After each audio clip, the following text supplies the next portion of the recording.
জামিন প্রক্রিয়ায় ভোগান্তি আর নয়, শুরু হতে যাচ্ছে ডিজিটাল জামিননামা ব্যবস্থা।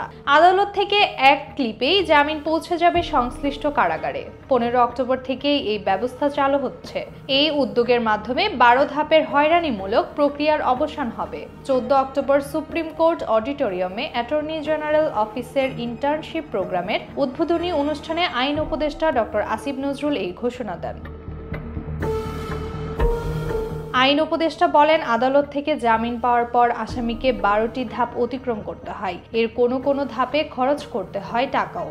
সব ধাপেই কম বেশি হয়রানির শিকার হতে হয়। তাই এসব নিরসনে 15 অক্টোবর থেকে অনলাইনে জামিননামা পাঠানো হবে। এর ফলে জামিন পাওয়ার পর এক ক্লিপে জামিননামা সংশ্লিষ্ট কারাগারে চলে যাবে। আসিফ নজরুল জানান, এই প্রকল্প সরকারের নিজস্ব অর্থে বাস্তবায়িত হয়েছে, কোনো বিদেশি সহযোগিতা ছাড়াই। তিনি বলেন, আমাদের সরকারের অনেক টাকা, আমরা প্রবাসী কল্যাণ ব্যাংকে 1600 কোটি টাকা আছে, আমাদের রেজিস্ট্রার অফিসে 1500 কোটি টাকা আছে, এগুলো কেউ খেয়াল করে না। আমরা নিজের টাকা নিজে ব্যবহার করে অনেক ভালো কাজ করতে পারি। সাংবাদিকদের এক প্রশ্নের জবাবে আইন উপদেষ্টা বলেন, বিচার বিভাগের পৃথক সচিবালয়ে অন্তর্ভুক্ত সরকারের সময়ই হবে। এছাড়াও গুম সংক্রান্ত আইন, দুদক আইন, হিউম্যান রাইটস আইন আগামী কয়েক সপ্তাহের মধ্যে সম্পন্ন হবে বলে জানান তিনি।